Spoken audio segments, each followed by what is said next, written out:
So the next thing we might want to do is we will be wanting to zoom in and out around this project. Now there's several ways of doing that in Illustrator. One easy way from our menu options up here is to go to View and then zoom in. You can see the shortcuts are located over here. So this is for the Mac, means Command.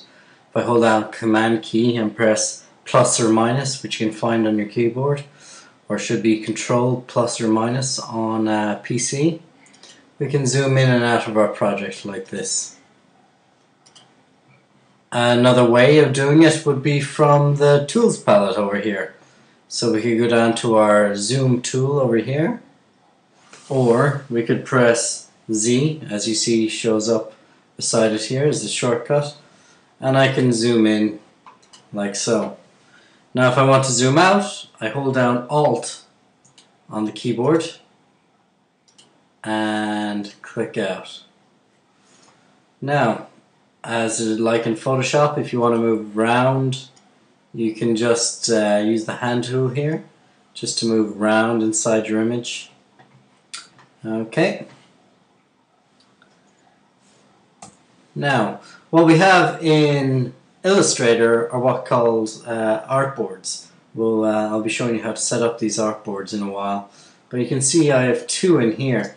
So if I want to move between these artboards, the easiest way of doing it is holding down your selection tool, or shortcut is V up here, clicking on that particular artboard and holding down Command or Control and 0 on the keyboard, which will make your artboard full screen for you.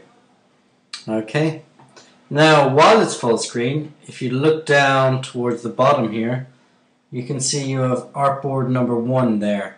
So I can quickly switch to artboard number 2 by just pressing the arrow here, next.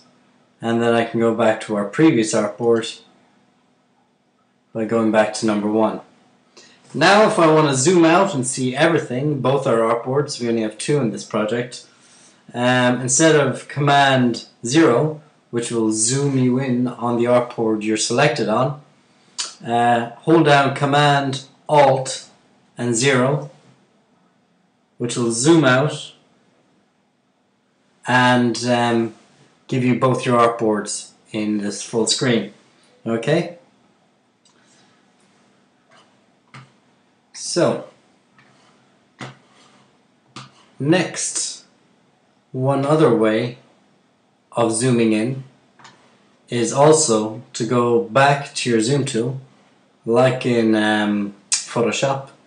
Click on your zoom tool. Instead of just clicking in, which is clicking in randomly, I can click and drag across the area that I want to zoom in on, and it'll zoom in on that area for me. So let's say if I wanted to zoom in on these top 2 squares here, just click and drag on the zoom tool and that'll zoom in for me. Then I can go back to the hand tool, or the shortcut for the hand tool, spacebar. Hold down spacebar and left click and move around inside your image if you wish to make any changes. And to get out from this, remember the shortcut, important shortcut to remember, Command Alt and 0, and that'll zoom you out.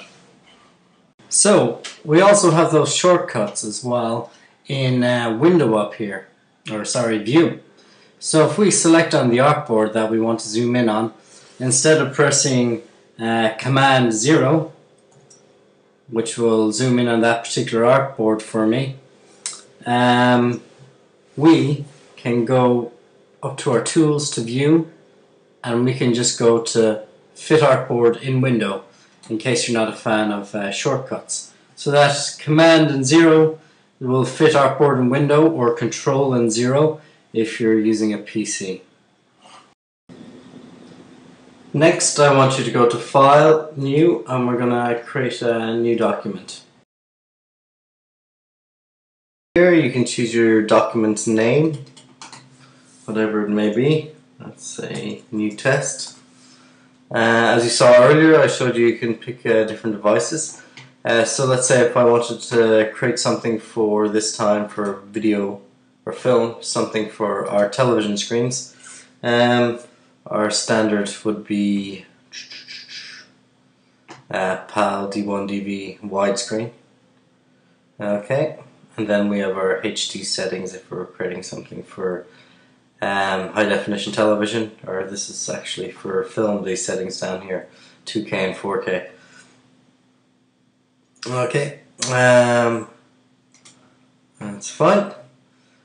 So we can choose our units as we saw before, and we can see down below that we're now at 72 pixels per inch, which is the standard for anything for the screen, for monitors, and for television. Okay, so I'm going to click OK there, and we've now created a new document. I'm going to zoom out a bit so we can see what's going on. Okay, so what I did here, you can see the transparency in the background. So if you go to View and then Show Transparency, which I have it on at the moment, so you would go High Transparency Grid. If it's annoying you, you can change that preference there. Sometimes you may want the transparency on just to see if, you know, there's shapes or anything else that, you know, to make it a bit less cluttered. Depends on yourself. Okay, so the next thing we want to do is import or open up a document. So it's easy enough to create a new document, File New. Also, we want to start having a look at artboards here. Illustrator works with artboards, kind of like pages inside a book. So we can, in InDesign, Adobe InDesign, you're able to create pages. Illustrator doesn't work like this, it creates what's called artboards. So you can create artboards within inside one document, think of them as pages, and each artboard will be the size that you specify. Okay, so if I created one artboard here, I could go ahead and create two artboards here. I can choose spacing between the artboards, so that would be two documents that would be this size of anything within inside these boxes here is our actual document. Okay. Now, let's see a different way of doing this. Let's say if I open up a document, let's open something, file open. Let's say we open up iVector from earlier. Now, this document is actually sitting on top of an artboard.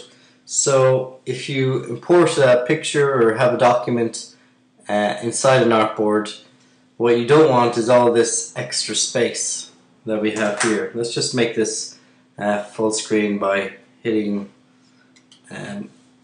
Command or Control and 0. Okay, so if you hit Command or Control and 0, it'll take you into the full view of the document size. So this document isn't as large. You can see the width and height and pixels of it up here, but it's sitting inside another artboard, which you can see here. So if we export it or don't want all this extra space when we're exporting for print, so we don't want to be printing out a document with just using part of the paper inside. So we want to minimize this artboard. So our main tool for actually selecting artboards will usually just be on the selection tool up here. Is the actual artboard tool, which is down here. Artboard tool, or Shift and O will get you to the tool, so you might be using that often. So if I select on my different artboards, I have a few previous ones from here from earlier. If I select on this one and move it around, then you can see that my actual image is placed on this artboard here. So when I exported it, it would export all this white area here. So there's several different ways of changing the size of an artboard. When I clicked on my artboard tool down here on my tools palette, it brings up as usual, just like in Photoshop, my menu up here. And when I click on a different tool, my menu changes to different options for those tools. So for artboards, I can change the size, custom size. I could change the size of this artboard to, let's say, A4 if I want to. It's on A3 at the moment. So you can change it. You don't have to do File New all the time. So if you did File New and then you want to customize the size of your artboard, you can also do it by clicking on your artboard tool. So I'm going to go back to A3 for the moment. And I can also manually type in the size of the artboard. So if I change this to 100 by 100 millimeters, that'll be the size of my artboard. Now my image doesn't fit exactly inside it. Okay, so if I just want to change that back to one of the presets, I just can go back to A3 here. And yet another way of changing the size is just by clicking and dragging. You can see our guides start activating, our smart guides. So when I come to the left or top of a document, you can see it turns green, the line at the top of the line, to indicate that we're exactly flush with the top, and now we're flush with the left as well. So I can drag any of these indicators up here and drag to the right. And now our artboard is exactly the same size as the document.